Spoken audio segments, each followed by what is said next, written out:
Il y a des jours comme ça où la pluie tombe même à l'intérieur et fait bugger tout ce qui normalement fonctionne. Alors, je prie quelqu'un de se lever et de nous lire à haute voix les versets 3 à 5 du psaume 127.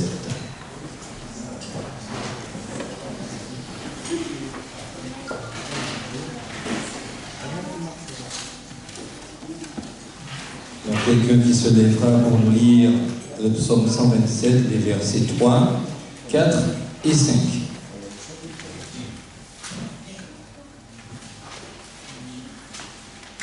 Voici, les fils sont un héritage de l'Éternel. Le fruit des entrailles est une récompense. Comme les flèches dans la main d'un guerrier, ainsi sont les fils de la jeunesse.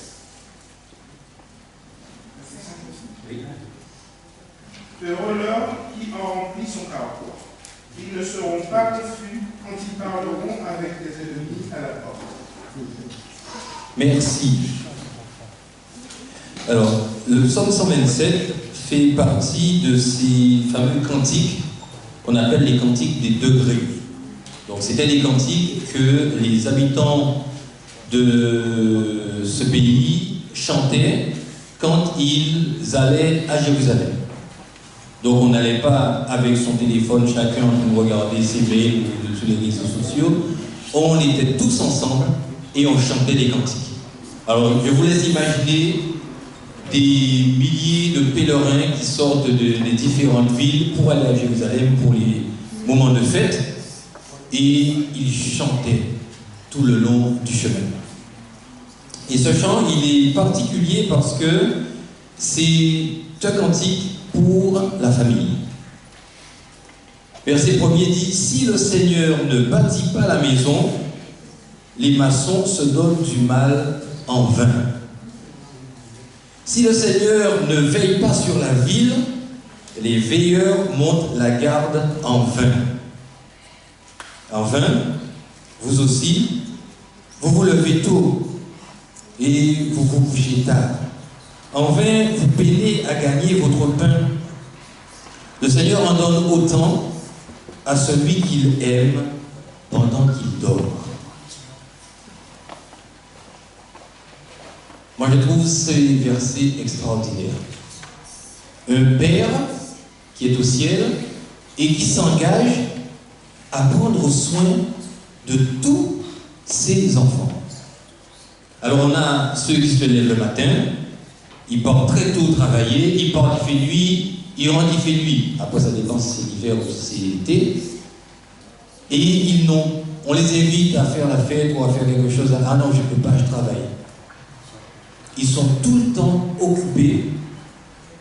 Et quand on va chez eux, effectivement, ils ont le dernier truc que tout le monde veut. Ils ont la grande piscine, même les chiens, ils sont toilettés, il y a un petit poil qui dépasse. C'est extraordinaire. Mais au final, ils ne sont pas si heureux que ça. On a connu des personnes qui voulaient tout le temps qu'on vienne chez eux, donc grande maison, tout ce qui allait avec, et c'est l'élément, on se disait, mais pourquoi ces gens-là veulent absolument qu'on vienne chez eux tous les jours, qu'on passe du temps avec eux, alors qu'ils ont tout. Et en creusant un peu, on s'est rendu compte qu'ils avaient peut-être beaucoup de biens, mais au niveau famille, au niveau structure, au niveau lien entre les époux, entre les enfants, c'était pas encore ça. J'ai connu aussi des familles où le père travaille, la mère travaille, et ils sont tout le temps absents toute la semaine au point d'avoir des personnes qui s'occupent des enfants. Et les enfants, ils n'étaient pas heureux. Même s'ils avaient tout, ils auraient aimé avoir maman, avoir papa. Mais au-delà de se lever tôt et de se coucher tard, Dieu dit ici que ceux qui l'aiment et ceux que lui, il aime, même pendant leur sommeil, il continue à prendre soin d'eux. Vous savez, quand vous priez, vous avez un examen vous avez travaillé, vous avez révisé, et à un moment vous vous dites, mais est-ce que je vais réussir? Cette petite pensée de doute qui arrive, vous pouvez la chasser et dire, Seigneur, j'ai fait ma part. Et tu m'as promis que toi, tu ne me laisseras pas tomber, que tu feras ta part. Et vous allez vous endormir en paix, comme le psaume 4 nous le dit, parce que c'est Dieu qui nous donne la sécurité dans notre maison. Et le lendemain, vous vous réveillez, vous allez à l'examen et vous réussissez parce que Dieu a mis en place des choses dans votre esprit. Vous savez que c'est souvent dans la nuit que la mémoire est fixée. Et il est recommandé de boire un grand verre d'eau après avoir étudié pour pouvoir éliminer les toxines et permettre à toutes ces neurones, toutes ces matières grises d'organiser, de placer les choses en place. Alors si vous n'avez rien appris, il ne pourront pas stocker des choses à l'intérieur, même si Dieu fait des miracles parfois. Le Seigneur en donne autant à celui qu'il aime pendant qu'il dort. Et la deuxième partie de ce cantique, des enfants, voilà le véritable héritage. La récompense que donne le Seigneur. Et nous aimons à dire, Céline et moi, qu'un enfant, c'est toujours une bénédiction. Alors, il y a les enfants qu'on désire, on fait tout pour qu'ils arrivent, et il y a d'autres enfants qui deviennent désirés, mais après leur naissance. Parce qu'on est surpris, chérie, je crois qu'on a un petit souci, on n'avait pas prévu ça, mais il y a quelqu'un qui est en route. Après ce petit moment de ok, il faut qu'on accuse de goût. Quand l'enfant arrive, c'est la joie. Vous savez, ces accidents, entre guillemets, vous en avez certainement connu aussi, des amis ou des jeunes qui sont tombés, des jeunes filles tombées enceintes, et les parents sont super énervés, l'église est super fâchée, et quand l'enfant naît, toute la fâcherie disparaît. Tout le monde est gaga. Oh, il est trop mignon. Les parents qui parlaient plus à la fille parce que, c'est pas possible, tu t'en rends compte. Et l'enfant arrive, on se dit, mais tout a... Et c'est comme à l'accouchement, quand la maman délivre, alors j'aime beaucoup l'expression anglaise, donner naissance et délivrer le bébé, c'est la souffrance, c'est la crise, la maman qui crie, elle ne capte pas le papa, elle dit des bêtises aux gens qui sont autour. Et quand l'enfant sort, c'est comme si c'est une sorte d'anesthésie générale. Et ça, moi, je trouve que ça fait partie des petits clins d'œil, des merveilles de la nature. Alors, vous ne savez pas que la maman ne souffre plus. Moi, je ne sais pas, mais c'est quelque chose que Dieu donne. Et quand le psalmiste, donc c'est Salomon qui écrit, dit, des enfants, voilà le véritable héritage, la récompense que donne le Seigneur. Considérez vos enfants comme des cadeaux, comme des récompenses. Et souvent on passe des années, des semaines, des jours entiers à prier, mais Seigneur, tu ne m'as pas béni, tu ne m'as rien donné. Vous avez des enfants. C'est une bénédiction que le Seigneur donne. Après, vous avez aussi les enfants de l'Église. Alors j'ai connu des personnes célibataires ou des personnes âgées qui n'avaient pas d'enfants. Tous les week-ends, leur maison était remplie avec les jeunes de l'église. Et ça, moi je trouve ça extraordinaire. Les enfants que Dieu nous donne, il fait en sorte de les donner aussi à ceux qui n'en ont pas. Et moi j'aimais beaucoup passer du temps avec les mamies et les papis de l'église. J'allais chez eux pour leur cueillir des mangues, pour faire le ménage, pour nettoyer, jardiner, repeindre leur maison. Et la joie que je lisais dans leur regard, pour moi, c'était un cadeau extraordinaire. Quand vous faites du bien à l'autre et que vous lisez dans le regard de la personne, je suis content que tu sois là. C'est une bénédiction extraordinaire. Verset 4, les fils que l'on a dans sa jeunesse sont comme des flèches dans la main d'un guerrier. Les flèches représentent la conquête et la protection. Lorsqu'on partait en guerre à l'époque, on ne partait pas avec une seule flèche. On partait avec son carquois rempli de flèches et on en avait d'autres en réserve. Et il arrivait même qu'on récupérait certaines sur le champ de bataille pour les utiliser à nouveau. Plus vous avez de flèches, plus vous avez de chances de conquérir et de vous protéger de l'ennemi qui vient en face. Et lorsque Salomon compare les fils qu'on a dans notre jeunesse à des flèches, c'est comme s'il nous disait, pendant que vous êtes jeunes, faites le nécessaire pour avoir une armée autour de vous.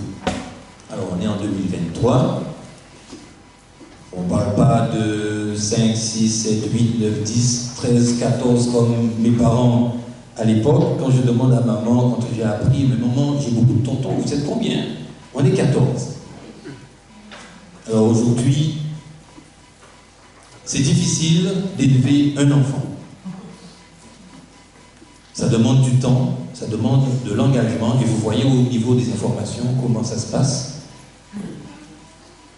On peut facilement mettre au monde un enfant, mais éduquer cet enfant, c'est tout un programme. Et donc c'est pour cela que la réflexion doit précéder nos actions. Même si nous sommes encouragés à avoir des enfants dans la parole, nous préparons des citoyens pour le royaume de Dieu. Et préparer un citoyen pour le royaume de Dieu, c'est apprendre à cet enfant des valeurs qui vont l'aider non seulement ici, mais aussi qui vont lui permettre d'être connecté à l'éternité. Donc ça veut dire qu'il y a des heures où l'enfant ne doit plus se retrouver dans la rue tout seul. Il y a des âges où les enfants ne sont pas censés être sans surveillance. Alors pour nous, ça paraît peut-être du bon sens, mais quand j'apprends qu'à 17 ans, tu conduis une voiture sans permis et que tu refuses d'obtempérer, pour moi, il y a quelque chose qui s'est passé. Alors je n'étais pas là, je ne connais pas tout le contexte. Quand j'apprends qu'à 14 ans, tu es dans la rue en train de mettre le feu au bâtiment des gens, je me dis qu'il y a quelque chose qu'on a loupé quand même. À 12 ans, moi quand je vais en prison et que je rencontre des jeunes de 14 ans qui sont en prison, je me dis mais c'est grave. Alors je ne dis pas que ça ne peut pas nous arriver, vous savez, les fausses accusations, mais il y a quelque chose qui manque. Et je pense que mettre au monde des enfants, c'est s'engager à les accompagner, c'est s'engager à prendre soin d'eux et à faire en sorte que demain, ces garçons, ces filles deviennent des citoyens permanents du royaume de Dieu. Heureux celui qui en remplit son carquois, il ne risque pas d'être humilié quand il discutera avec ses ennemis à la porte de la ville.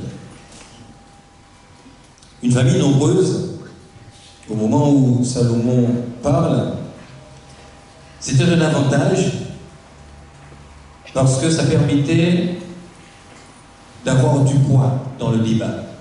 Donc là, il parle, lorsqu'on discute avec les ennemis aux portes de la ville, à l'époque, les tribunaux n'étaient pas forcément dans le centre-ville, comme on voit il y a les hôtels de police, il y a les hôtels de ville, il y a les hôtels et les trucs du tribunal. C'était en général à l'entrée de la ville, sous un grand arbre, ou bien juste aux portes.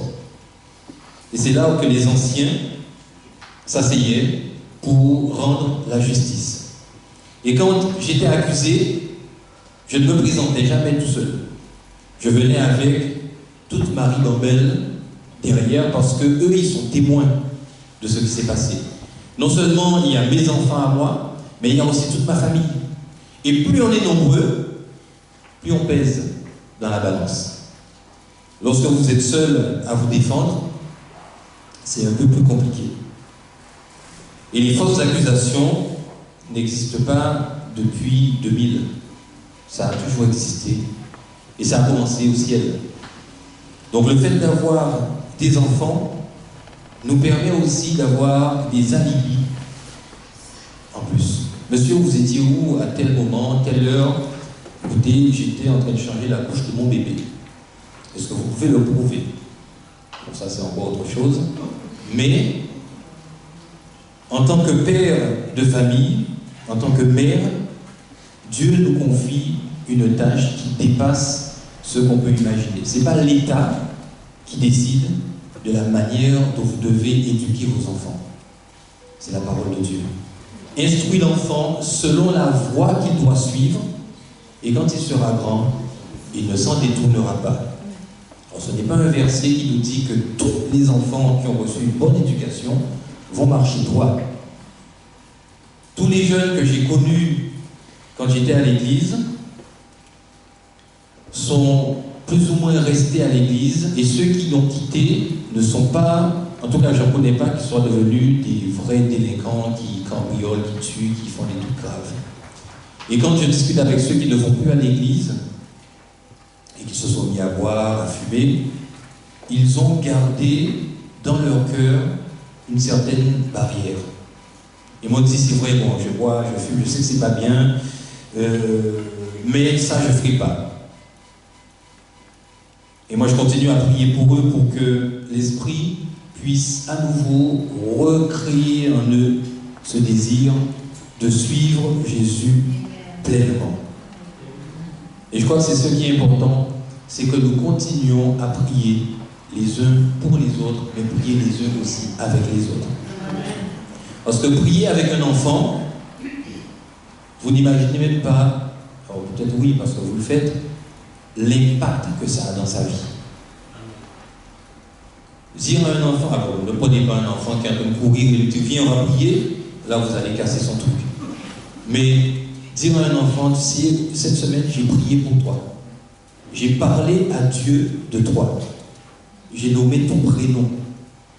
Il y a une jeune qui m'a dit, j'ai mon pasteur préféré, donc c'est le pasteur Monachini en ce moment, parce que quand j'étais à l'église, il était mon pasteur, et un jour dans la prédication, il a dit mon prénom. Moi qui croyais que je n'existais pas, que personne ne me voyait dans l'église, il a dit mon prénom dans une prédication. Et pour elle, ça a été, il me connaît, il sait que j'existe. Et Dieu nous dit qu'il nous connaît par notre nom. Les cheveux de notre tête sont comptés. Vous savez que vous en perdez tous les jours. Quand vous vous coiffez, que vous regardez le pays, vous regardez le lavabo, vous vous rendez compte, ah, ça fait -1, -2, -3. Et c'est une manière que Dieu a de nous dire, je t'aime tellement qu'un cheveu de ta tête ne tombe sans que je ne sois informé de cela.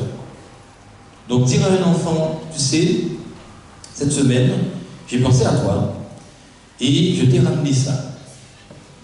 Un petit cadeau, un petit stylo ou quelque chose. L'enfant va se dire, mais c'est gentil, merci. Alors il y en a qui vont faire semblant de ne pas être impressionnés, ne laissez pas berner, ça c'est la génération Z. Ils aiment un truc mais ils ne le disent pas, ils ne le manifestent pas. Mais prions pour nos enfants, prions et portons-les devant le trône de la grâce. Si le Seigneur ne bâtit la maison, les maçons se donnent du mal en vain. Donc en gros, le matin au réveil, comme on disait dans la chanson, je me lave le visage, je me lave les mains et je cours vers Jésus. Pour dire, Seigneur, tu vois, je suis là, je te confie la journée, je te confie ma famille. Et c'est pour ça que c'est important dans notre Église d'avoir un mariage civil, mais aussi d'avoir une cérémonie religieuse pour dire, Seigneur, voilà, nous sommes en Église pour aussi te demander une bénédiction spéciale sur notre famille. Car ce que tu bénis est béni pour toujours. Et c'est ça en fait, la présentation d'enfants, c'est pas un baptême, ça n'a rien à voir. c'est dire à Dieu, devant l'Église, Seigneur, nous te confions ces enfants et nous voulons qu'ils restent ta propriété exclusive tout au long de leur vie. Et en faisant ça, nous nous engageons en tant que parents à leur donner la meilleure éducation, les meilleures informations te concernant, pour que demain, ils deviennent des hommes et des femmes qui glorifient ton nom. Et qu'à ton retour, toute notre famille soit prête à être enlevée avec toi. Et ça se fait aussi en Église, parce que c'est une manière d'impliquer l'Église dans l'accompagnement des jeunes couples ou des couples plus âgés, en disant, nous aussi, on voudrait que ces enfants puissent évoluer dans un cadre extraordinaire, un cadre approprié. Et comment ça marche? Concrètement, ça peut être, écoute, je sais qu'un nourrisson, ça demande de l'énergie, ça pleure quand il ne faut pas pleurer, ça a faim quand il ne faut pas, et au moment où on se dit, ok, là, on vient de le poser, on essaie de ne pas faire du bruit, et en sortant de la chambre, on shoot un petit jouet qui traînait, et hop, c'est reparti, donc du coup, la journée est partie en vue. Écoute, ce soir, on te propose de garder les enfants pour que vous puissiez vous retrouver tous les deux. Ça fait partie des petites choses que l'Église peut faire. Alors, on ne s'impose pas aux gens. Mais aider un couple, aider une famille, c'est aussi parfois proposer de l'aide. Écoute, qu'est-ce que je peux faire pour toi? Et je vous assure qu'il y a vraiment du bonheur à offrir quelque chose à d'autres. Du bonheur à donner, à partager les bénédictions que Dieu nous donne. Alors, je vais demander à Daisy et Nathan de me rejoindre avec Cassie et Jonathan.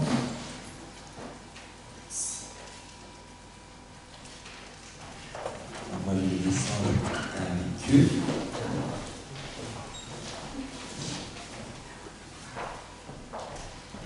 Alors, Daisy, j'ai trouvé, peut-être que c'est pas le bon pays, ça veut dire fleur. Et Nathan, donc c'est un dérivé de Nathan, Dieu a donné. Il a donné. Donc Dieu leur a donné une fleur et il assure que c'est lui qui est leur pourvoyeur. Et s'il vous a donné 2 enfants, de grâce, de bénédiction extraordinaire, il sera certainement, il est avec vous jusqu'au bout. Et si il vous en donne encore 1, 2, 3, 4, rassurez-vous, il sera à votre côté et il ne vous laissera jamais, jamais, jamais tomber. Donc nous, on va se mettre à genoux ici. Vous allez vous lever et je prierai avec vous.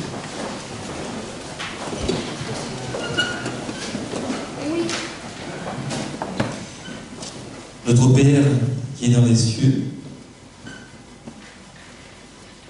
quand nous lisons les évangiles, nous réalisons que tu avais une attention particulière pour les enfants qui s'est manifestée quand Jésus était sur terre et qu'il a pris les enfants et qu'il les a bénis. Et tout comme Jésus fut amené au temple 7 jours après sa naissance pour être présenté, de cette manière, nous avons Daisy et Nathan qui sont amenés par Jonathan et Cassie dans ce lieu où nous avons rendez-vous avec toi. Nous te les présentons, mais nous savons que tu les connais déjà. Puisque dans les psaumes, au travers de David, tu dis dès le ventre de leur mère, tu avais déjà le regard sur eux. Et Seigneur, notre souhait, en tant qu'Église, c'est que tu déverses sur ces enfants et sur leurs parents une bénédiction spéciale. Nous vivons des moments difficiles, une période un peu particulière où tout est remis en question sur la manière d'éduquer nos enfants. Et nous prions, Seigneur, que tu leur accordes une sagesse spéciale pour leur donner les mots, les gestes, les actes, les paroles qu'il faut pour que ces 2 enfants grandissent en stature et en grâce devant les hommes, mais aussi devant toi. Et notre souhait, Seigneur, c'est que cette famille soit complète lorsque tu reviendras sur les nuées des cieux et qu'elle puisse être enlevée à toi. Nous étendons cette bénédiction aux enfants qui sont dans cette salle et aux parents, et même ceux qui n'y sont plus parce qu'ils ont un peu laissé tomber. Là aussi, Seigneur, peu importe les situations familiales de chaque personne dans cette église, nous prions que ta grâce et ta bénédiction reposent aussi sur ces enfants. Au nom de Jésus-Christ, nous te prions. Amen. Amen.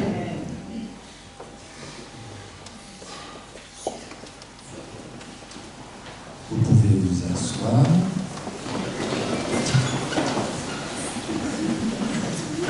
Attendez.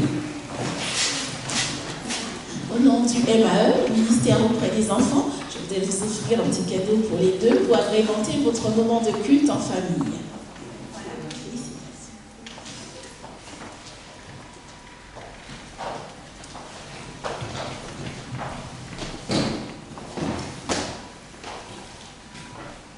Pour chanter les louanges du Seigneur Tout-Puissant, j'unis au cœur des anges la voix de jeune enfant. Nous allons nous lever et chanter ensemble ce dernier cantique.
Et maintenant, Père, renvoie chacun de nous avec ta bénédiction. Car toi seul es créateur, toi seul nous as sauvés. Et toi seul reviendras nous chercher pour nous amener avec toi. Et en attendant ce jour, fais luire ta face sur nous. Et remplis-nous de ta paix, de ta bénédiction, au nom de Jésus-Christ.